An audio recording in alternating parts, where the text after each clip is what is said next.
Hello, I'm Peter Miller. Welcome to another edition of Fight Back.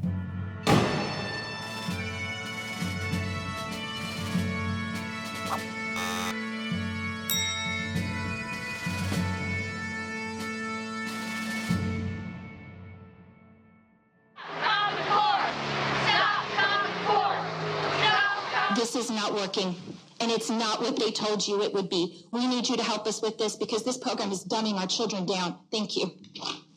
Common Core has caused a huge debate in America, and people need to know how bad it is for our children's education. It's an important issue because it involves the future of America. So we're going to give you 9 concrete reasons why Common Core is harmful to learning. It's a system that's rotten to the core.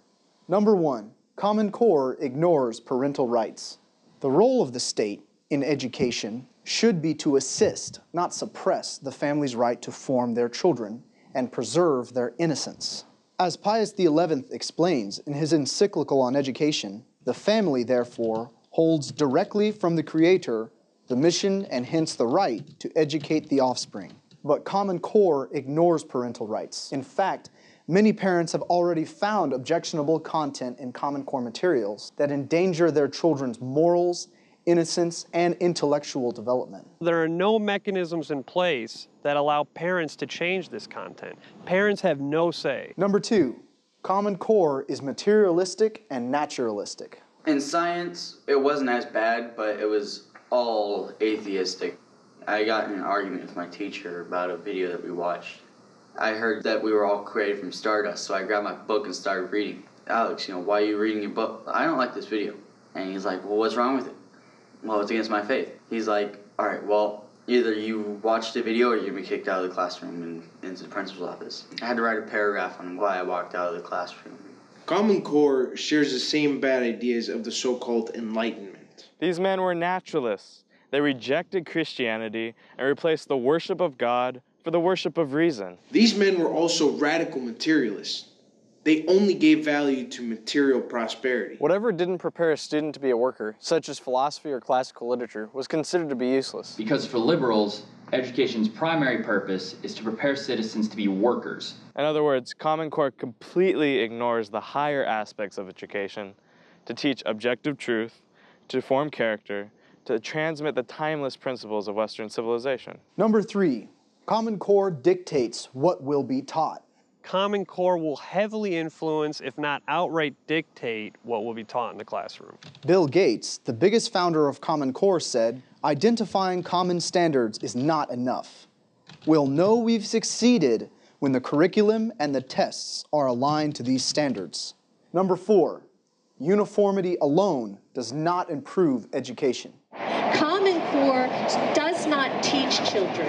It sorts them. Amen. When you can meet the standard, you can put your hands down.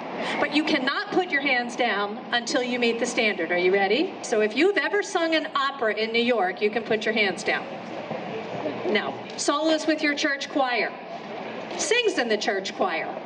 Sings in the shower and enjoys it. Can't carry a tune in a bucket. Can't find the bucket. This is Common Core. I am the teacher in the classroom. Every child must meet the standard. As a teacher in a classroom, I am severely punished if every child does not meet the standard. In that classroom, all the time will be spent with Mr. and Mrs. Can't Find the Bucket back there, getting them up to sings in the shower and enjoys it. What happens to the child for whom the standard should have been Pavarotti? Number 5, Common Core skips good literature. Progressive education has always been hostile to the teaching of the classic works of Western literature. Common Core takes this hostility a step further by replacing 70% of traditional literature with so-called informational texts. What is considered informational text? The Evolution of the Grocery Bag by Henry Petrotsky. Invasive Plant Inventory by the California Invasive Plant Council. Recommended levels of insulation. U.S. Environmental Protection Agency, U.S. Department of Energy. And finally, Strengthening Federal Environmental Energy and Transportation Management, U.S. General Services Administration. Number 6, it promotes inferior math skills. I have a math question for you, board members. Are you ready? The problem is, Mr. Yamato's class has 18 students. If the class counts around by a number and ends with 90, what number did they count by? 5. And may I ask, madam, how did you come up with that answer? 18 into 90. That's the way we were taught to do it in the 4th grade level. This, however, is what the Common Core standards expect our 4th graders to do. If they solve it in those 2 steps, they get it marked wrong. They are expected to draw 18 circles with 90 hash marks, solving this problem in exactly 108 steps.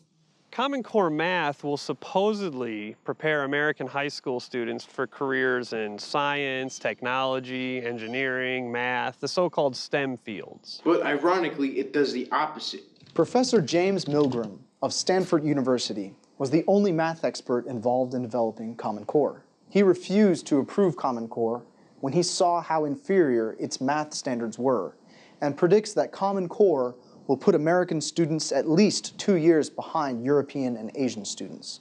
Number 7, it imposes a cult of testing. Common Core includes a massive increase in standardized testing. Starting in the lower grades, children are required to take regular high-stakes, high-pressure tests throughout the year. In the bureaucratic Common Core world, testing has become an end in and of itself.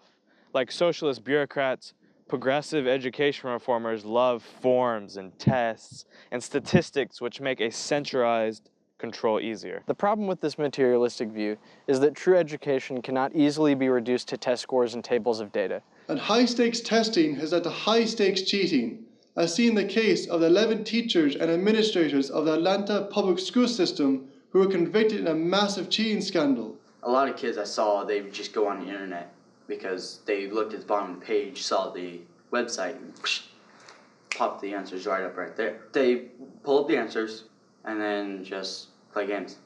Number 8, it's unpopular. And as of April 2015, 3 states, Oklahoma, Indiana, and South Carolina, have pulled out of Common Core. According to an Education Next poll, from 2013 to 2014, teacher support for Common Core fell from 76% to 46%. Number 9, it collects data on children. These databases collect information in more than 400 data points, which will record students' behavior and performance from kindergarten through college and beyond. Federal law prohibits the federal government from establishing a national database for public school students. Basically, it's a socialistic experiment that will impose an inflexible, one-size-fits-all, egalitarian education scheme on America's children. I don't want to be a guinea pig for socialist schooling. That's all there is to it. Thanks for watching, and God bless you. And please subscribe by clicking here to get future Fight Back videos.